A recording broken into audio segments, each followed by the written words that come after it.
Hey, I'm Chyanne Husart, current chair of the Small Firm Exchange.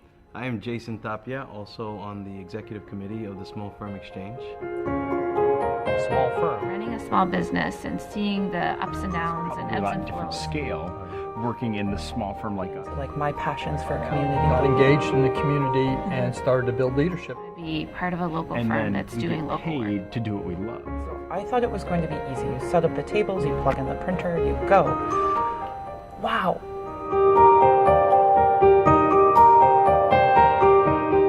So we wanted to kind of explain what it is that we're doing here. We are trying to create a series that helps identify small firm issues and gives you an idea of what it looks like to be a small firm. And small firms, so that everyone knows, is 10 people or less. That's 10 professionals or fewer in an architecture firm.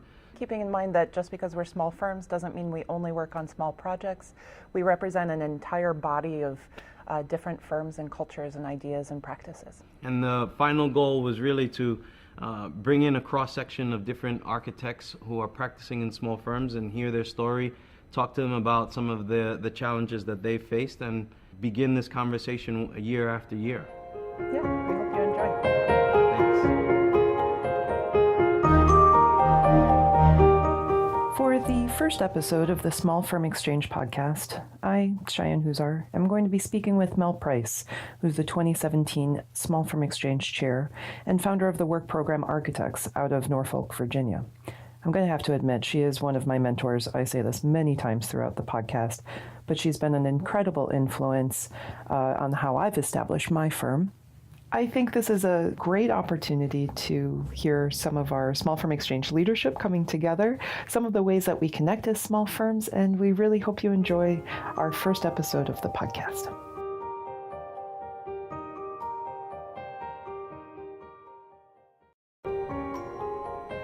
Hi, I'm Chyanne. I'm with Who's Architecture out of Chicago. And Mel Price with Work Program Architects in Norfolk, Virginia. Cool. Well, we're both like currently chairs, past chairs of the Small Firm Exchange too.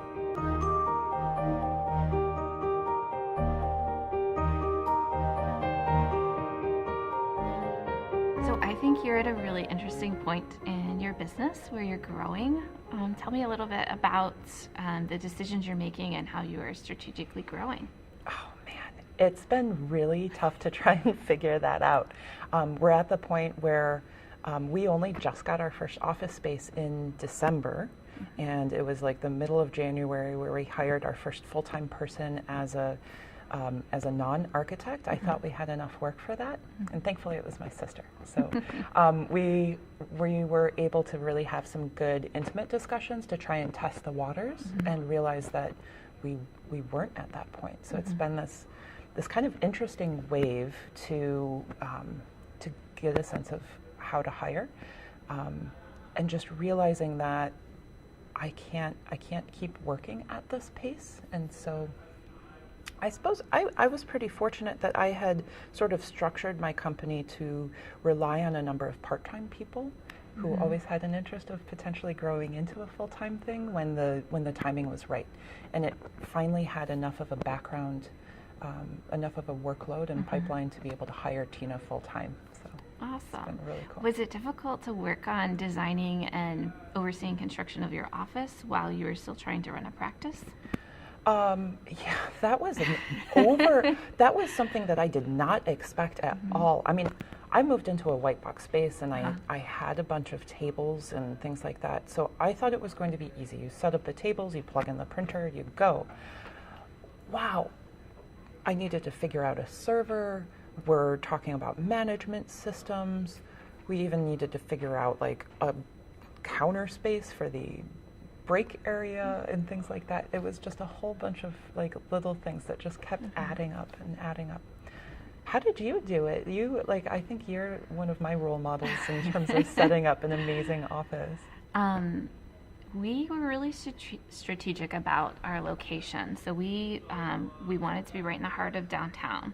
And we chose this amazing turn-of-the-century building that's glass all across the front of our office, and it's a historic arcade, so glass all along the interior.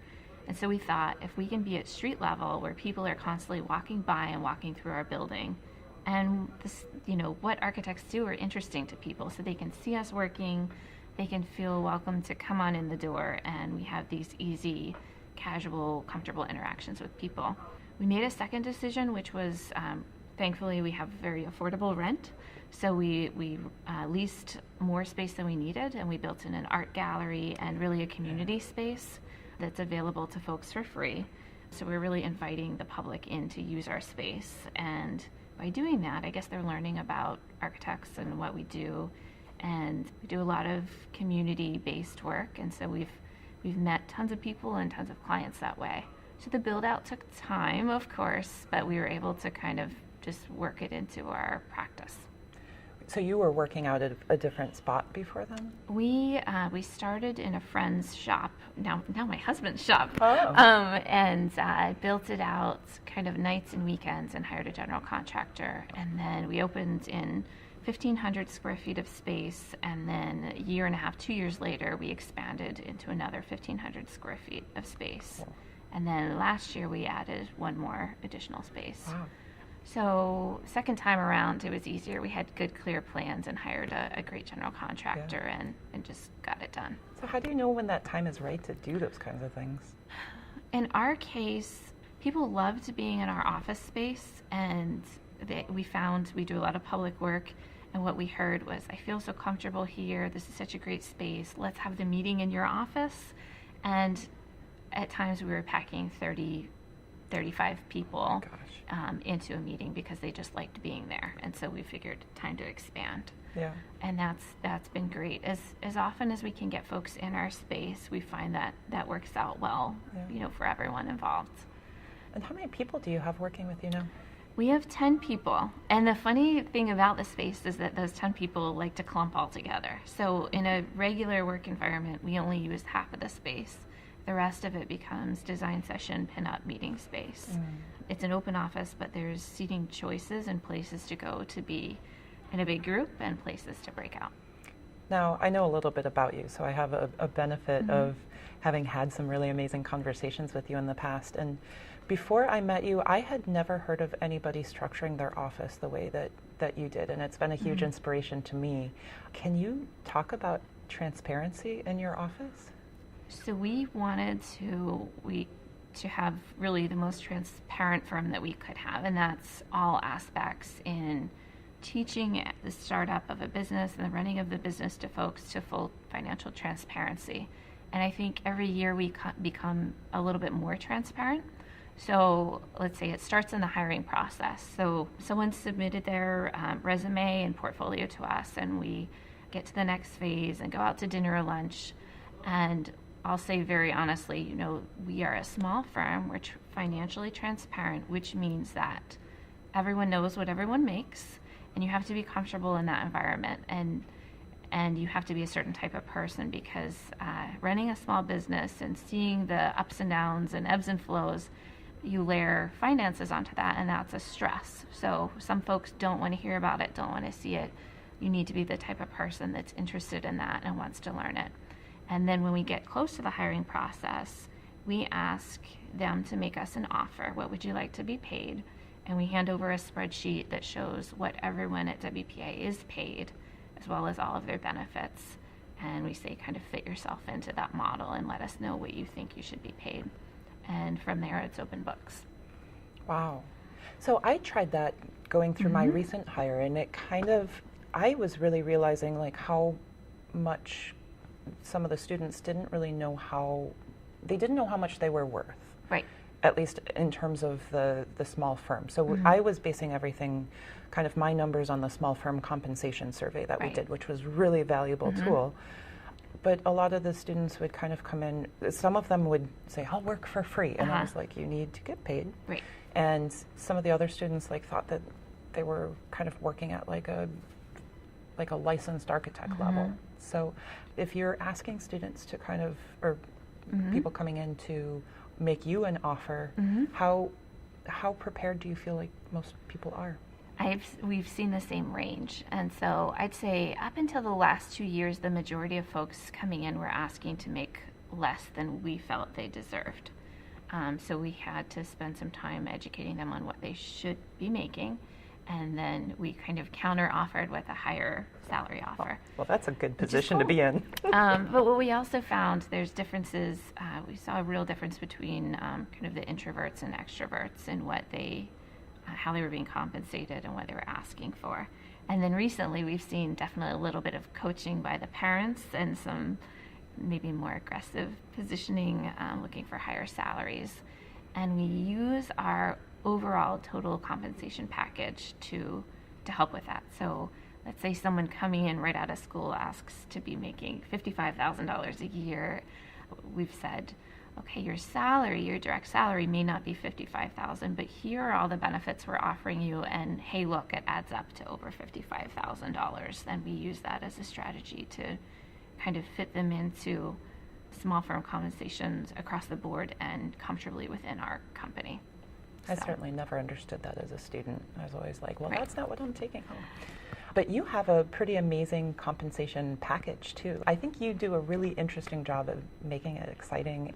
Yeah, can you talk more about that? So we find that people who come to work at WPA do so because they want to be doing good design work, but they want to be part of a local firm that's doing local work. They want to walk to their projects. They want to be involved in the community. And although we try to be as competitive as we can with salaries, we're still not at the level that's probably not as competitive with the largest firms in our area. But we do some things to offset that. So we pay all membership dues, AIA, events, all of that. Gym memberships, we have 4 vehicles. A lot of people just like to bike or walk to work, so we make sure we insure everyone to drive those company vehicles so they can kind of have the freedom to not have a car if they'd like that. Yeah. And then they get a walking or biking to work bonus.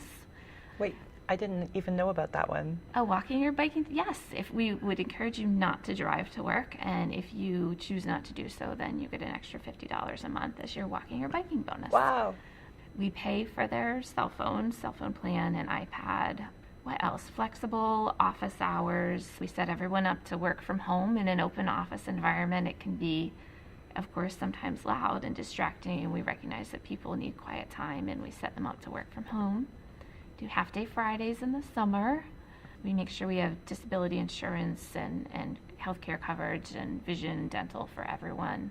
So it's kind of this whole host of things, and really we're trying to create a really awesome environment where people want to work and they feel comfortable and feels like a place that they can bring their friends in and host events and feel like they really take ownership of the place. So. Yeah. Well, I'm sure like when you first started, you weren't necessarily paying everybody or that you didn't start with that compensation package, right? It's grown over time, but we started with this strategy to put it in place. So we had a plan to put all of those things in place. And we've been able to grow into that, which has been Yeah. nice. That's really cool. What about you guys? Well, I was pretty lucky to have your brain to pick before I really got into this. So I guess like for me, I certainly see the benefit of providing that for my staff. And it's a matter of like, I'm at the point where I'm really struggling trying to figure out, both the stability Right. for hiring people in the first place and then trying to like put that on top of, and balance the cash flow to make it a reality. So, we certainly have the flexibility in some of like the no cost things and some of the things that are taking the extra cost. Thankfully the people I have working with me are patient enough to like be able to appreciate and trust that like when we get the payout from the work that we're doing, that's when we'll be able to start putting those pieces into place. But it's been really tricky and challenging to want to be able to provide those things, but having to prioritize like Right. where we're at and what we can do. So it's I think recognizing that there are the baby steps to move forward into it. Absolutely. But it's certainly nice to have people to look up to and see a direction of where we want to go. It's been fun. How many years have you had your firm now? I think we actually started our firms okay. about the same time, Okay. but I had a lot of passions that I wanted to work out, and certainly went in a lot of different directions trying to find what was the best fit. So I went to China, I opened an art gallery, a collective space, I tried different small avenues and local areas within Chicago to focus my business, and it wasn't until I really establish myself with Chicago Housing Authority and focusing on affordable housing and public works project and sustainability consulting that, you know, the light bulb came on. I recognized that it also tied into like my passions for community building and providing services and helping architecture reach kind of a middle class and people who might not necessarily recognize that architects provide a benefit, that I was really able to start gaining traction starting my firm. But, you know, I wouldn't be here who I am and where I am without having tried to find all of those passions. So tell me about just your favorite project you're working on now. Well, a lot of the work that I do, it's not necessarily design work. Like I absolutely love a lot of the sustainability consulting that we're doing. And it's been really exciting to both get to work with contractors and have this opportunity to start to dig into the material stream. So we have been researching and finding kind of the history of materials and waste management in Chicago. So we've had to dig into, it sounds like a dirty job, but someone's got to do it. We've been calling these recycling waste haulers to understand how they collect materials from the job site, where that material goes, how they start to kind of repurpose it and actually recycle it. And it's been fascinating to start to dig into like these streams of materials. That's the exhibit that's on display right now at the Center for Architecture here. Have you been? Saw that. Okay. Well, yeah, because it was a whole exhibit focused on zero waste, and yeah, that's like certainly Just saw it an yesterday. amazing challenge to try and get to. What about you? What's your favorite project right now? We have a couple, but they're all tied together. I think that's the thing that we find as the years go on is connecting our clients to each other, and that connecting the projects is what makes it really fulfilling and exciting. So we're working with the Chrysler Museum both on a new building and on their 20-year master plan. How do they build the next series of buildings, and how do they invest and decide what to purchase in order to protect the collection itself from sea level rise and coastal flooding, which is a huge issue in Norfolk.